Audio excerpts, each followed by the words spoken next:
You're listening to DraftKings Network.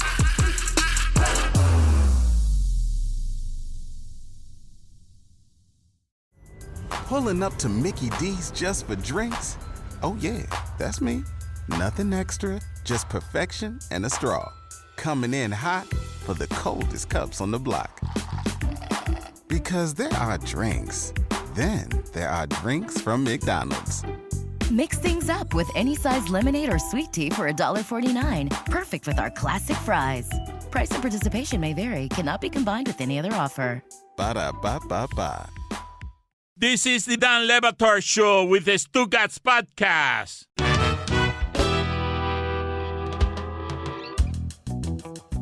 Every day except for Monday, Amin Elhassan and Charlotte Wilder, they put together Oddball. It is a quirky, fun, super informed look at things throughout basketball and beyond. I don't know, because I have been away, I don't know how Amin has felt about USA team basketball and South Sudan's near victory over Team USA. I hypothesized last week that I thought that if South Sudan had won that game, that I would imagine it to be one of the great sporting achievements in the history of Sudan, but I don't know the history, so I may have that wrong. I want to talk to Amin about that and some other things, including, Amin, Paul Pierce and Gilbert Arenas saying the following of the game. Before the South Sudan game, Paul Pierce said, man, they probably even got nobody over 6'3" over there. They got basketball teams out there. Do they even got basketball courts out there anywhere? And then Gilbert Arenas said, among other things, come on, man, Cool Runnings. We're not supposed to lose to the Cool Runnings team. They don't even have shoes. They get their shoes from America. We got to ship them shoes. They don't even have basketball rims. We're losing to people who got baskets in the back. They shoot on bleeping peach baskets in dirt, no shoes. Now, Luol Deng, always classy, Luol Deng, gave a long response to this, and I will read only parts of it, and then I will go to Amin. But he says, I normally don't pay attention to these types of comments, but as an African, a leader in my community, and the president of the South Sudan Basketball Federation, I feel it is important to respond. This is for those who have asked about these comments, those who are offended by them, and everyone who has followed our stories. Growing up, I heard many similar comments, and those very remarks are some of the things that motivated me to change the narrative. Africans now show solidarity and support for each other more than ever. Moments like this are not for us to get upset and lash out. Many Africans and black people who embrace their African heritage are working hard to bring all black people closer to educating and sharing stories in historic moments. As for Gilbert's comments, they were certainly more disrespectful and cruel. Personally, I don't care much. I would never trade places with anyone. Being African is special. I will continue later in this conversation, but I mean, your general thoughts as you saw all of this unspool. Well, Dan, first and foremost, South Sudan, going to do a little geography lesson. South Sudan is a different country from Sudan. South Sudan seceded from Sudan in 2011.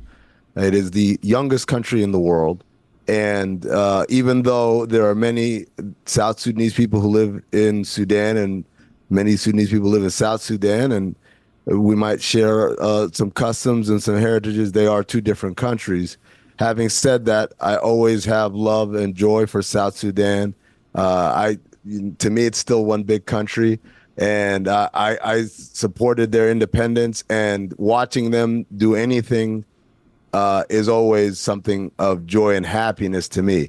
When it comes to Team USA basketball, many will be shocked because of my stance on U.S. men's national team soccer, but I am a huge fan of Team USA basketball. I want them to be good. I think USA basketball being great is great for the sport. I helped the gold medal team in 2008. I was doing advanced scouting for that team, so I'm always rooting for Team USA. Yes. I'm always rooting for Team USA, except Saturday. I was rooting for South Sudan because this is something that cuts as close to home as possible, and it would have been the greatest upset, certainly in the sport, maybe in the history of all sports, because when you consider the lack of resources available, the relative newness of this program, what they've been able to accomplish, it's nothing short of remarkable. This is Miracle on Ice. This is Rudy. This is every single, the Hoosiers. This is every single one of those hokey Disney-style movies of a Goliath versus a David. And David almost won on Saturday. I just, to me, it was, I got texts and calls from people during the game. Are you watching this? People who don't watch basketball.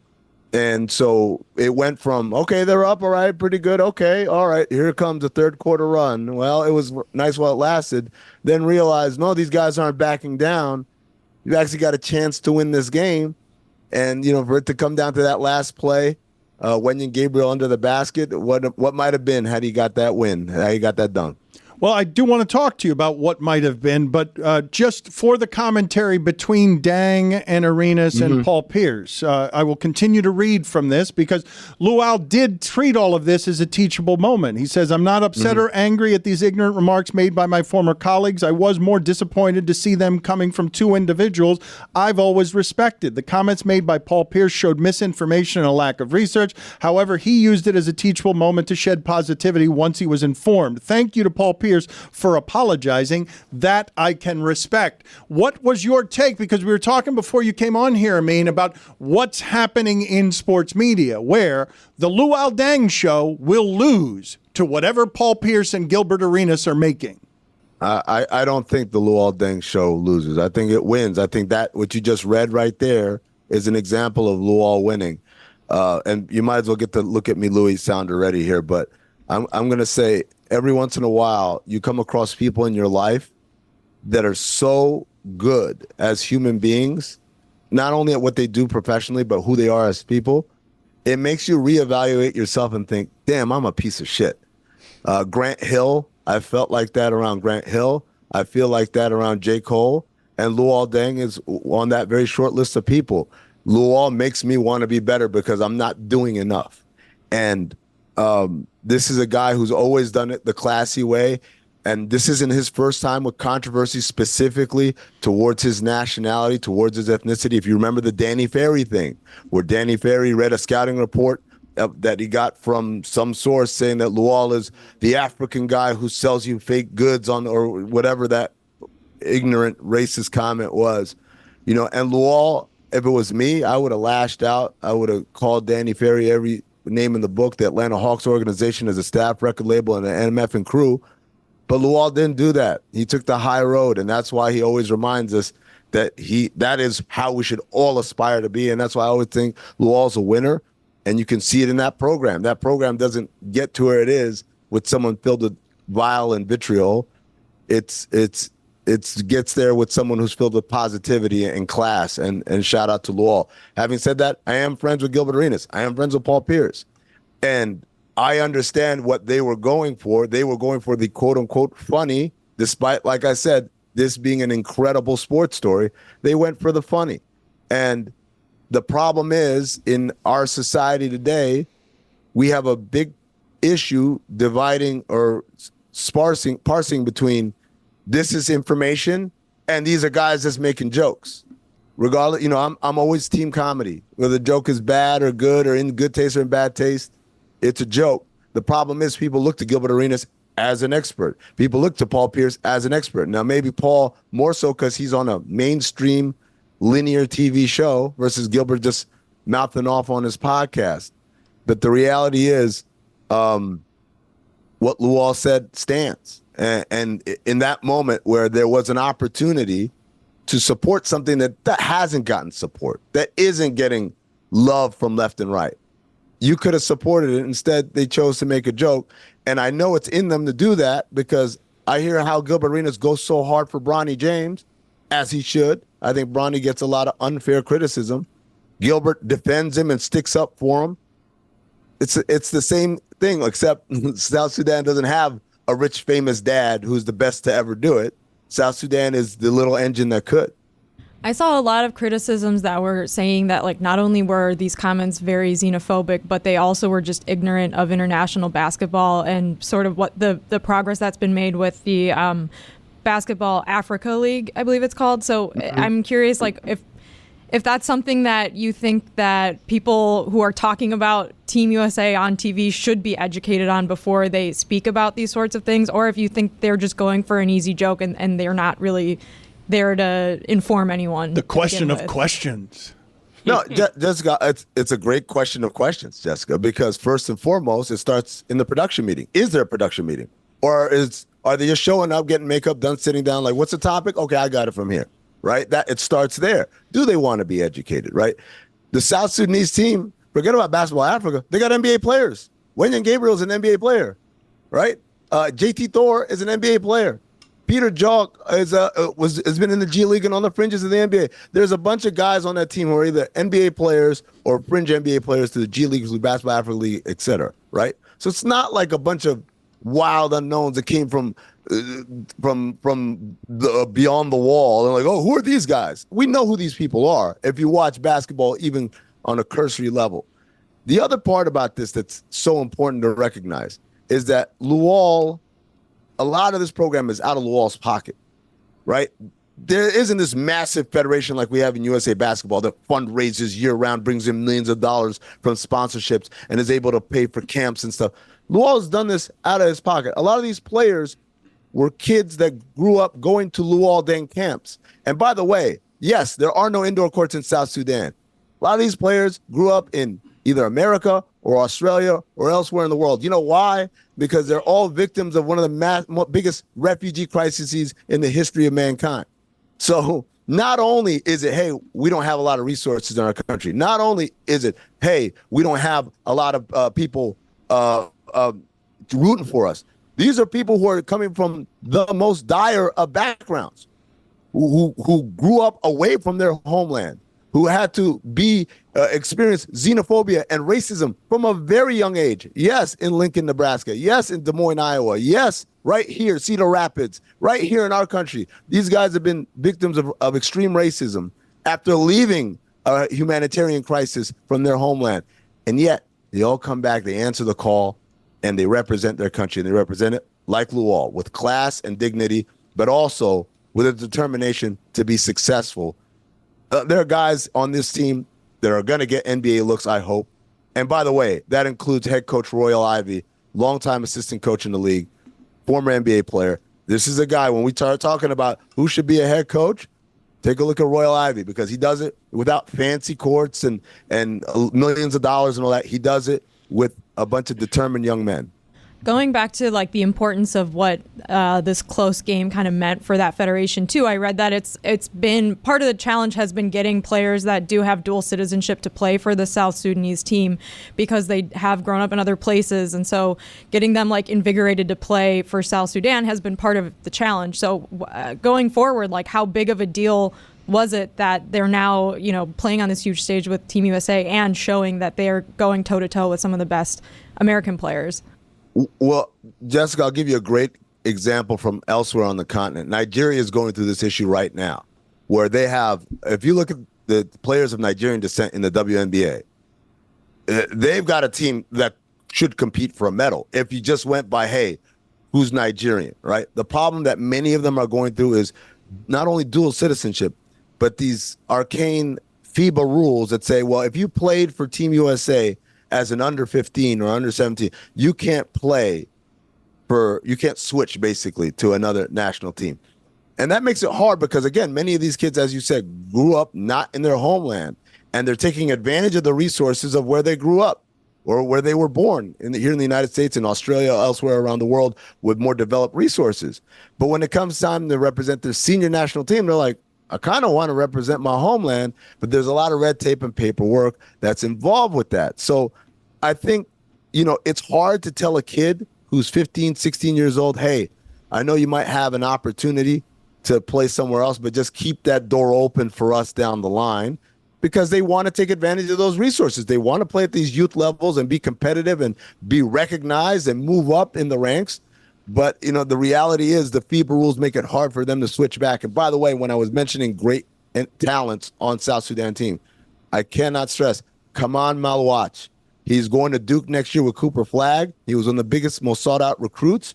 He's only 17 years old. We interviewed him on Oddball, so you can search his name, search Oddball All-Star Weekend, and just a great kid and another in a long line of very classy individuals to represent South Sudan. I mean, two final questions here. The first, take us next to you as you're watching the final moments of the game, the heartbreak of I was a point away or 2 points away from watching what would have been what you would have regarded as the biggest upset in the history of sports. Yes, or at least basketball for sure. I know someone's going to say, well, in cricket, someone did this. I don't care. I'm just saying it was a big deal. I was in my hotel room. I was about to do the live show for Count the Dings that we had on Saturday, which was a great success. Shout out to Bomani Jones and Nick Wright and Pablo Torre and everybody else who came out, Naima Cochran. It was a great night. But it was that afternoon, and they were cleaning my room, and it wasn't on TV anywhere. So I was watching on my laptop in the hotel lobby. It's this swanky New York hotel, and everyone's having their little cocktails and checking in and having a great time. And JT Thor hits that three, and I went berserk, and everybody in the lobby turned around like, what's going on? I even had a woman ask me, are the soccer games still going? She thought I was rooting for Copa America or something like that. And instead, I was watching that game, and that last shot, Carlik Jones goes up for the floater. Then I thought, I don't know if that one's going in. And he missed it. And when I saw Wenyan Gabriel grab the rebound, I said, oh, my God, is this about to happen right now? And I was going to freak out if it did. You know, he got stripped. Did he get fouled by Anthony Edwards? Who knows? But the reality is it was an exhibition game. It didn't really count. They're going to meet again in the group stage. Team USA will take this challenge a lot more seriously. But like Jessica implied, the symbolism of it is like, hey, we got something here. We're close. We're not as far. We're not Angola. We're not, the Vatican or whatever small country that gets demolished every year in the Olympics. Yeah, that would be amazing. Squad they have there, Dan. Amazing. They got a good power forward. The Swiss Guard. Just the uniforms, the Vatican. The other thing that I think that you misunderstood, though, when I was saying that the Luol Deng show doesn't win here. Yes, in this back and forth, it's easy to see dignity rise above the two court jesters. But the two court jesters are the one who have media jobs that are lucrative. Luol Deng giving you classy information, I'm not sure that wins in 2024 as a show, as Luol Deng is now talking to you every day about sports the way Gilbert Arenas and Paul Pierce are. Look, there's never going to be a shortage of people who are here just for the jokes or just for divisiveness or just for something disrespectful to be said. And I'm not saying, that day is going to end. But I think we all crave some of that positivity. We all crave some of that class. And it's not just in sports shows, and it's not just in media overall. It goes all the way to the highest levels of our country. We crave a time where people had dignity in class, and the loudmouth jokester was one guy. We used to have one court jester and then a whole court of nobles. And now it's like flip-flop. We've got a court of court jesters and a couple of noble people. But I think we all crave that return. And as long as we support it and it's good, then I think it always has a place. Thank you, Amin.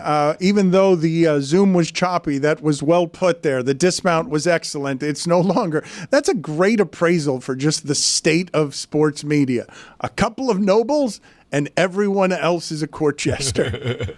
Thank you, Amin. Appreciate it. Oddball every day except for Monday. You really should listen to it because him and Charlotte are doing it differently than almost anyone in the space. Hold on. Do we have time for Amin to do a top 5 list of people that make him feel like a piece of shit? Because he already gave us 3. I think we just need a couple more. All right, let's see if we can fill out this list. I was going to hit him the look at me, Louie, on J. Cole, the way he snuck that in there. Oh, I'm so come on. close. What are you doing there? No, that he's just so close to J. Cole that J. Cole makes him canon feel already, like a piece of shit.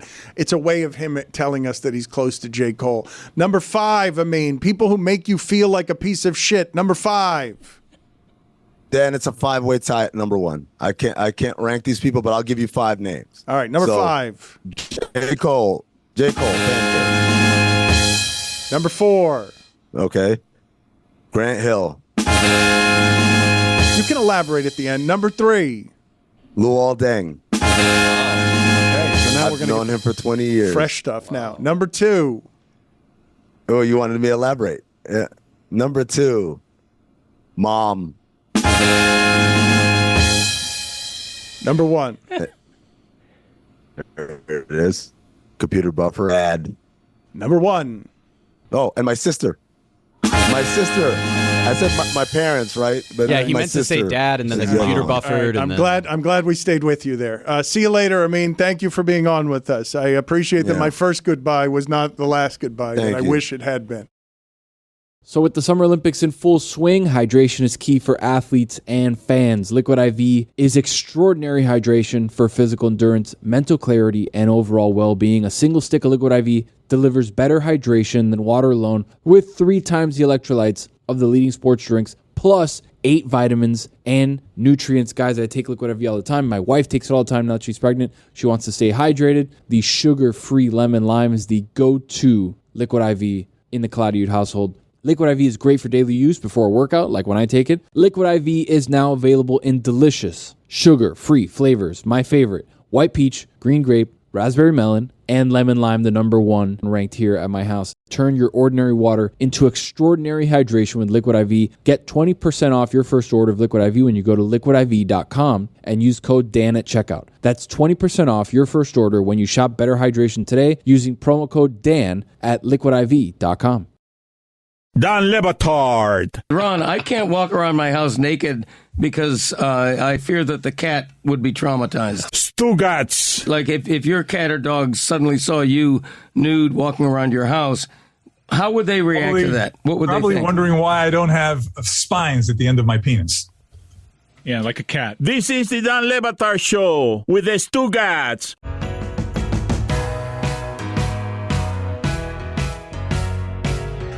Greg Cody, can you explain to me a little more? Great ending. Yeah, just wonderful. Almost as good as the ending to yesterday's show. Does that neutralize my question of questions? It is. You have undermined the question of questions. I thought he was going to say, like, John Skipper. I don't know. I thought he was going to say me. I'm disappointed I didn't make a mean list. Stunning that you would make everything about the omission or the inclusion of you. Yeah. A big surprise That there. kind of thing. Why were you questioning Ron Magill's story? Ron Magill's claim that he almost died in Africa gored by a buffalo. I've heard that privately you're questioning this. Apparently not privately, because now you're talking about it on your program. I needed more details, right? Like, was anybody, a buffalo, right, supposedly ran roughshod over a tent? Why is video showing a warthog? I think these are just Ron's photos. Again, that kind of thing.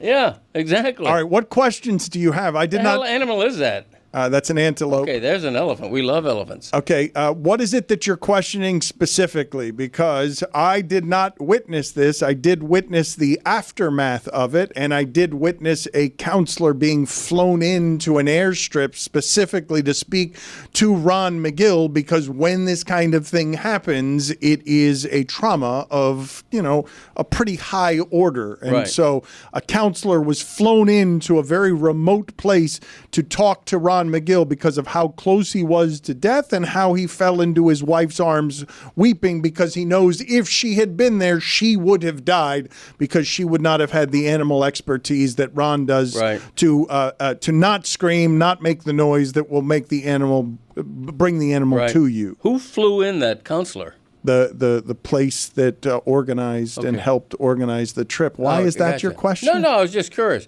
Did the endowment, Ron's endowment, pay for that counselor to come in? For the therapist to be flown? So what you're trying to see is whether there's a financial scandal around Ron's lie of a story, buffalo tail, fish tail of a story that he came close to dying.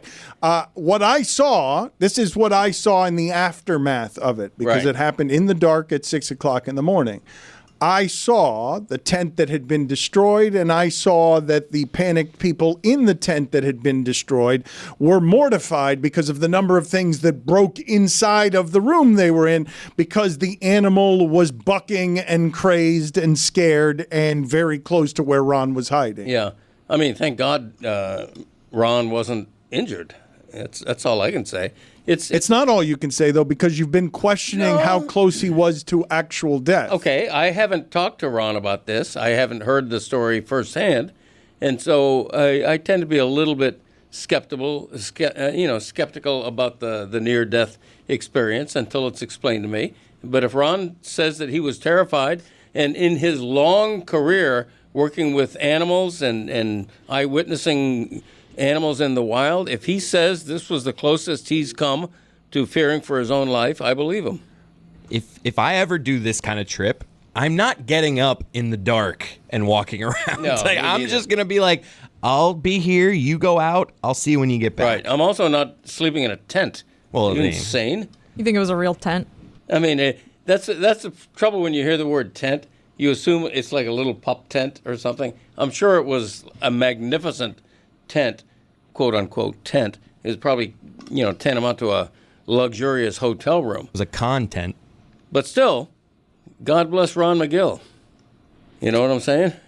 No, I don't actually. Yeah, because you were questioning it. It's a misnomer that I was questioning it. And Jessica's right that it's not like it's 10 times a tent. It's a tent, but it's a tent. And it is like the sides of it are fabric. But it has a foundation. Hold on a right? second. What makes it a tent? Because a tent, back in my day, what a tent would be, you would put a stake in the ground and you would tie a rope to it and then tie another rope to another side. What is a tent over there?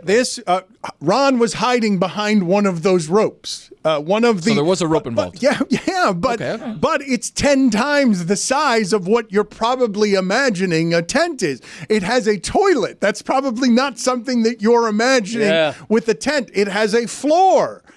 So it's not dust and sand or what. So what is a tent? You guys tell me. You guys tell me. That ain't it. Not a tent. Room service. The tent has room service. Glamping it. Crazy. The tent had a pool? No, that did not. No, the tents did not have a pool. Refrigeration? But you had your own pool. No refrigeration. No refrigeration. You had AC? I had to sleep with hot water bottles, and I had to sleep in a burrito of blankets, like a burrito of blankets. That's what got the Buffalo's ire. That's what I call it. Luxurious tent. Going, who are these show-offs living in a tent? The hot water bottle suggests that there's not heat. There's not, like, it was changing 50 and 60 degrees in temperature. And so hot water bottles are not the most luxurious and the best way to handle that situation. Are any of you, why would you question Ron Magill in any way about a story about almost dying? I wouldn't. You did. You're getting that secondhand. You were skeptical. You were skeptical. I trust my sources. Well, I've also gotten secondhand the information that 4 of your rim tires are bent because you're a terrible driver. Okay, listen, I'm on record. The only thing I've ever made fun of Ron Magill for is being proud of being in a hot dog stand's Hall of Fame. Other than that, Ron Magill is like a god to me. He co-wrote the Pride of a Lion book with me. I mean, we're collaborators. We're friends. He's going to be at my yacht birthday party. I mean, he'll be the tallest guy there. The room is wondering about Amin. He was just on with us. We haven't really discussed him. Has he been invited to your 70th birthday party? Have not discussed that internally or externally. It's very likely he might be. That's not. Although he didn't put me on his top 5. That is not people that make him feel like a piece of shit. Yeah. You'd want to be on that list. Yeah, I thought I might have been 5. Speaking of terrified, I want to play the press conference sound of Deshawn Foster being introduced at UCLA. I wonder if most people had the same reaction I did, which is not to poke and laugh, but to simply feel bad because someone choked in a big moment. Here is your introductory press conference. You are the face and voice for a team. We are going to introduce that face and voice to the enthusiasm of our customers, and it goes like this. Coach Foster, welcome to the Big Ten. We'll begin with your opening statement. How you guys doing? I'm happy to be here. Glad to be a part of this great conference. Finally putting 2 great emblems together, UCLA and the Big Ten. We're a school that's won, 123 championships, so this fits us being right in this conference. Football-wise, we're just excited.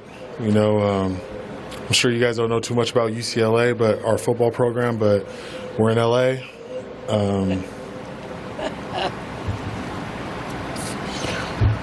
It's us and USC. Wow. And in closing. Jeez. I'm just basically excited. So that's it.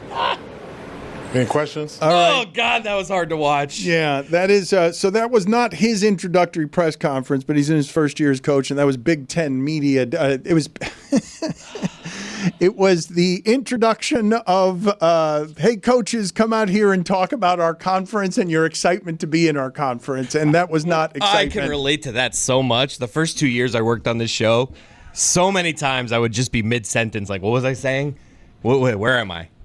Oh, man, do I relate to that. You know what's going sideways when you start doing geography? You're like, we're in LA. Yeah. So USC with USC, you know. This is a really easy one to come back from. Say, I was too busy doing my job, doing football stuff to write a speech. Yeah. If you want a speechwriter, get someone else. I'm doing football here, all right? I told Sullivan we should try to get him on the show. Be like, you get another crack at it. Go ahead. We do should. it again. We should try to get him on. I don't think he's in the mood to have fun with this. No? What if it was a gentle landing spot because you're providing him some understanding? I'm not sitting here laughing at it, but I believe we're all having the same reaction of, I went into it hoping I could laugh, and now I feel really bad. Somebody's just sitting in the stew of, I have nothing to say. Silence. Ooh, like 8 seconds, and then I'm happy to be here. Yes. That's what I mean by all of this. But we're in L.A. Yeah, that was great. Selling your school by just saying geographically where it is and then staring at us and daring us not to be silent. Like just staring at the media and being like, well, what do you guys got? Nothing? I'm up here all alone, huh? We're in L.A. is all I got in my holster. USC. You know who else is in L.A.? USC. And he could have just started naming things in L.A. Where's Lincoln, huh? Lincoln Riley, anybody? Cafe Marmont. Hey, it's Mike Ryan, and by now you know how much I love Game Time. It is the greatest app for the secondary ticket marketplace that I've ever come across. I was recently in Chicago, a Major League Baseball mecca, and I found incredible tickets on the Game Time app, which makes getting tickets faster and easier. Prices on the Game Time app actually go down the closer that it gets to first pitch. With killer last-minute deals, all-in prices, and views from your seat, don't forget their lowest price guarantee, Game Time takes the guesswork out of buying MLB tickets. So, do yourself a favor. Do what I did. Do what I routinely do. Whether it's baseball games or summer concert season where all the big names in music are presently touring, use the Game Time app. Take the guesswork out of buying MLB tickets with Game Time. Download the Game Time app, create an account, and use code DAN for $20 off your first purchase. Terms apply. Again, create an account and redeem code DAN for $20 off. Download Game Time today. Last minute tickets, lowest price, guaranteed. Dan Le Batard. It's the classic first ballot Hall of Famer, the musical fart, okay, where it can be a creaking door, it can be an orchestra tuning up before a concert, and the bassoon is a little bit off key, and it comes out like that. Stugotz. The musical fart. It's a beauty. It is a beauty. Me. Oh, sorry. Shit. This is the Dan Le Batard Show with the Stugotz. Double chocolate cookie. And a chicken bake. 3 booms. Boom. Boom. Boom. They love everything. They never give anything dooms. No, they give a couple things a doom. Give one doom. They made a pizza one time they didn't like, and he gave it a doom. Really? Yeah.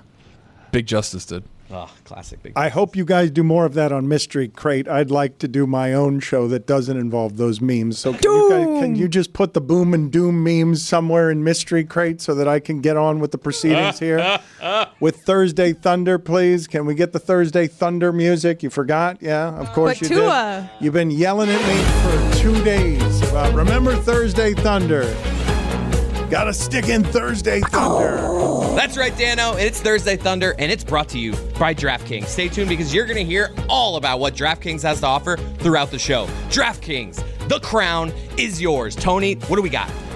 A Juju Gotti cooked up parlay here for Thursday Thunder. We're going to start USA versus Serbia Sunday at 11:15 a.m. We're going to go over on Bam Adebayo points. Only 6.5. Only 6.5. Is he going to play? He scored 2 points in an All-Star game where his team scored 200 points. But you know, come on. That's. Have you been watching him with Team USA, Dan? Come on. He's He's been their best big He's man. playing well. He's just not scoring. Okay. Second leg of the parlay, Tom Aspinall fighting for the interim heavyweight championship of the world in the UFC this Saturday, UFC 304. MMA Hangout at Kasatiki, by the way. We are taking Tom Aspinall money line against Curtis Blades in the rematch for the second leg of the parlay. Third and final leg, we are taking King Green. Bobby just changed his name. So it is Bobby Green versus Paddy Pimblett, Paddy the Batty. We're taking Bobby Green, who's going to beat the brakes off of Paddy Pimblett at UFC 304. So again, Bobby Green money line, Tommy Aspinall money line, Bam Adebayo over 6.5 points. That is your Thursday Thunder. Tell me more about what you're doing Saturday, Tony. Those have gotten to be fun and different and off the grid. What are you doing to celebrate all your love of the mixed martial arts on Saturday? So UFC 304, we've got a very nice card. Leon Edwards versus Bilal Muhammad in their rematch, and Tom Aspinall versus Curtis Blades. The second fight there, we're going to Kasatiki on Calle Ocho. Friends of the show, we're going to have a bunch of people hanging out there watching the fights. Very exciting, Dan. UFC, again, nobody sells the holy shit that Dana White sells on UFC is incredible when it's the biggest stakes across the globe. They're doing it in London, so it's going to be fun. And you're doing it on Calle Ocho. And we're doing it on Calle Ocho, baby. Extra Latin style. You mentioned Bobby Green. I learned the other day. Did you guys know that Kid Rock's name is Bob? Huh. Bob Rock? Kid Bob. Kid Bob. Wow. Kid Bob. I learned this just the other day. I was not aware. It doesn't really work the same when your name is Bob. Kid Bob. I'm going to call him Kid Bob from now on. Let's go to Bob. Robert James Ritchie. Do you guys know Joe Biden's middle name? What is it? Tell me. It's R something, right? Can't remember. It's Robinette. There. What? I did not know that. Put it on the poll, please, Juju, at Le Batard Show. Did you know Joe Biden's middle name was Robinette?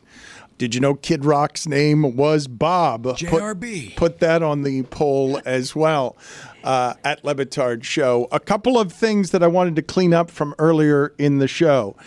Jessica suggested to me while Dave Zirin was on, and I wasn't able to do it. I didn't have the window to do it, to get Tony or Chris to try and spell ennui. And I'm 2 hours late to this, but I just want to see if you guys want to give it a crack between the two of you. I'll allow you to team up if you want to. If you want to combine your brain power to spell the French word ennui. I don't think either one of you... Henry. Their famous soccer player? Yeah, Henry. Henry? Because that one I got. Is it one word or two? It's one word. It's five. It's Henri. We should do it spelling bee style. Do we have imaging for this, Chris? I don't think that we can all of a sudden put together spelling bee imaging. Greg Cody is our resident wordsmith. Do you want to define ennui? Before anyone guesses, can we just get a first letter guess from Chris or Tony? Can I get a definition? I need to visualize All right, Greg, what it is I'm talking give us about. the definition. You want me to spell it? No, we don't want you to spell it. Okay. That's going to undo what we need to spell it. Like, what do you do? They asked you. We asked you Ennui. I think I know what it means, but I'm not positive. I think it means subtlety or like. Doesn't have boredom in it? Doesn't ennui have sort of boredom in it? I'm stunned, Greg, that you were playing along as if you know, but you don't have any idea. ENNUI.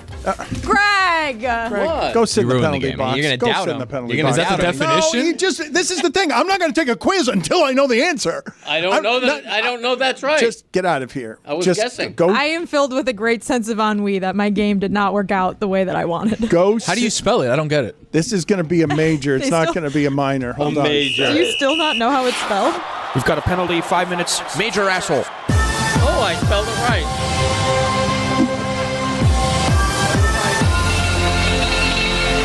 I still don't think Tony knows how to spell it. Did he give us a definition? He said things, but I didn't know what it was. I remember what it starts with. Oh my God. The first letter is important. I do think they'll both get it wrong anyway, even though ennui. E-N. Jeremy, look at me. What do we got here? Mouth the words to me. I don't remember. Yes. O-N on we W-E-I on we. I used to play video games on Wii. We need to celebrate. We need to. the Paris Games and the fact that Greg and Jessica and Jeremy still have not drafted. There are very few remaining Great angle sports. for my dad here. Yeah, not great work. I have some beef here because Same. This all happened while I was working from home yesterday, and Chris got to pick beach volleyball, which is, I've declared on this show before, is my favorite Olympic sport of like the non-sports, like outside of soccer, basketball. I'll make a deal. We can make a trade. Okay. Then never mind. Let's make a trade. This is ridiculous. Well, the beef, I need to explain to people first exactly what it is that I'm talking about in the event they were not listening to yesterday's show. Each of us was to take an Olympic sport or two Olympic sports. I took one, breakdancing, that we are going to do the equivalent of Jessica's F1 minute, which I missed this week. I would have liked, because the racing was pretty spectacular this weekend. I had a good one in the can, but we're holding it for next week. We'll be back with a sponsor. I won't say who it is, but pretty big deal. Okay, so we've got a sponsor, but I'd like to basically inform the audience. A lot of times what happens around here, it's one of the cooler things that happens with weird sports allegiances here, is all of a sudden the Panthers are making a championship run, and all over America people are interested in the Panthers because our stupid show is showing some fandom. If you guys can muster some passion, it's going to be a bit of a sales job, what we're going to be trying to do with these minutes in this sport, where we each draft a sport and then show you some sort of expertise on why it is you should care about what it is that's happening in that sport. Mine is breakdancing. It's the only one that I took. I was soon informed by everyone that America is not the front runner in breakdancing, that America would be pulling off an upset. So I'm going to learn some of that stuff with you guys. But Jeremy, do you have any beef now? Because Jessica, I don't know how this trade is going to work, but if Chris is just going to give you beach volleyball, which I imagine was something he just wanted to watch people bouncing around in bathing suits, is what I think that Chris was trying to do there. Whoa, are you painting me as this lecherous? I enjoy the sport. I used to play middle school volleyball. Oh man, I wouldn't give to see video of that. We talk volleyball all the time, me and Danny B. Yeah. He asked me to come out and give a clinic to his team. There's no longer ask me to do that. a beef, Jessica, between you and Chris, because he's going to trade you without even telling you what it is that he gets in return. He's just giving up beach volleyball like that. That's correct. Okay. Trade rescinded. All right. I'm not the one who accused Dan's you. fault. Okay. I have some beef here, if I'm being honest, because I found it very interesting the people that got to select first here. If you divide this into two groups, right, you get Dan, Chris, Tony, Billy, and Mike. There's a bit of a commonality there. Well, the people that are consistently on this show like all the time, right? You get that group. Then there's a very interesting dynamic here because you have Greg Cody, who's slightly on the older side of our cast, who hasn't picked yet. You have Stugotz and myself. You have Jessica and Lucy, and you have Roy and Juju. Yeah. Now, I have a very interesting question here. I think that this was not only ageist, not only anti-Semitic, not only racist, not only sexist, but a coordinated attack against the rest of the minorities at this show as the straight white men here on our show got to select first. I think it's ridiculous, and it's not what the Olympics is supposed to be about, Dan. Zaslow's Jewish. Yeah, he's not on here consistently. It ruined my bit. I'm Cuban. I mean, so am I, Dan. You're also white. So is every other guy on the show. We're all white. We're all Cuban and white. Yeah. White passing. But I'm a minority. Right, but it's a different type. Come on. Yeah, he's doing a thing. He's doing a thing. White Christians, straight, the whole thing. The draft is anti-Semitic? Yeah, me and Stugotz didn't. Does that mean the schedule is also all of those things? Yeah, sure. I don't know. I just want teams picked. I just want I'll sports give you badminton. picked. I just okay. Just make sure to let me know, Greg. What does he have to do here? What is Greg going to do for us? Because Greg, I don't know what he's doing right now, but it's not listening to the show. No, I'm listening. I'm participating because I'm researching the sport I'd like to choose, if there's any left, because I feel like I'm the last person. Go ahead, pick one. I'm still researching it here. Okay, well, let's recoup. Let's rebound from what it is that we've done already here, because clearly no one's prepared for this. I'm prepared. All that's going to happen to give is you badminton and canoeing. But you don't want beach volleyball anymore? Well, I only get one sport in return because I already have another sport, and we only get two each. So. Oh, we get two each? Yes. How about that? Right now, I have equestrian and beach volleyball. I heard there was major equestrian drama. Oh, so I read much. about in the I'm New all York over Times. I am all over it, and I'm going to deliver those facts on Monday. 3-on-3 basketball. All right, you guys let me know who we got. I don't want to talk about this anymore. You guys let me know. Let's do the rest of this off air. Accusations have ruined it? Yes. I've chosen a sport. That sounds right. Again, I can't have my little Greg. beloved escape of sports without accusations and wokeness making an appearance. Greg, what have you suggested? I am picking trampoline. No, it's been picked Billy already. picked I think that already. Billy Yeah. already has Billy that. has So that. What? Yeah, you're going to have to Ageist. take It is ageist. You know what Greg Cody did? I don't know what the status is of your elderly abuse It's being litigation litigated. Yeah, it's against being litigated. Mike Ryan. Yeah, I can't comment because it's in the legal system right now. I wanted to get to a couple of things that we have not had a chance to get to with you today. You are pining and longing for the return of an Olympic sport. I sent you to the penalty box earlier before finding out what that sport is you're yearning for its return. Well, it's going to sound like I'm making this up, okay? And you have to believe me that I'm not, and you can research it and find out that it's the truth. In Paris, which is hosting this year's Olympics, Paris hosted the games in 1900, even before I was born.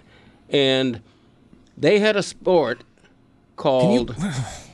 Let me look here. I want to Talking to the mic, please. Let him find it. Okay, Let him find it. they had a sport called poodle clipping.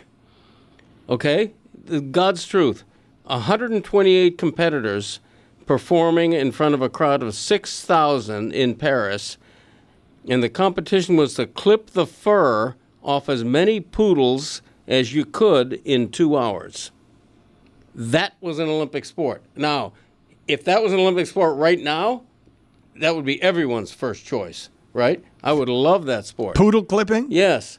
Poodle shear. I would call it poodle shearing if I were naming It's the official name. I would still go for beach volleyball.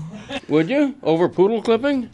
Tony, Yeah. a couple of corrections from earlier, Tony, when you were longing for the Olympic Games from 1,000 years ago. Some people have written in that they were always in Athens back at the start. The torch didn't rotate It's okay. around. We told him that during the segment. And also, the Olympics were nude at one Yes. point. And? Damn right. No, I'm just informing you. Go back to that. Do you think that so the torch just I made it? told you, beach volleyball. Hey, it's Mike Ryan, and by now you know how much I love Game Time. It is the greatest app for the secondary ticket marketplace that I've ever come across. I was recently in Chicago, a Major League Baseball mecca, and I found incredible tickets on the Game Time app, which makes getting tickets faster and easier. Prices on the Game Time app actually go down the closer that it gets to first pitch. With killer last-minute deals, all-in prices, and views from your seat, don't forget their lowest price guarantee, Game Time takes the guesswork out of buying MLB tickets. So, do yourself a favor. Do what I did. Do what I routinely do. Whether it's baseball games or summer concert season where all the big names in music are presently touring, use the Game Time app. Take the guesswork out of buying MLB tickets with Game Time. Download the Game Time app, create an account, and use code DAN for $20 off your first purchase. Terms apply. Again, create an account and redeem code DAN for $20 off. Download Game Time today. Last minute tickets, lowest price, guaranteed. Volleyball guy. Lecherous.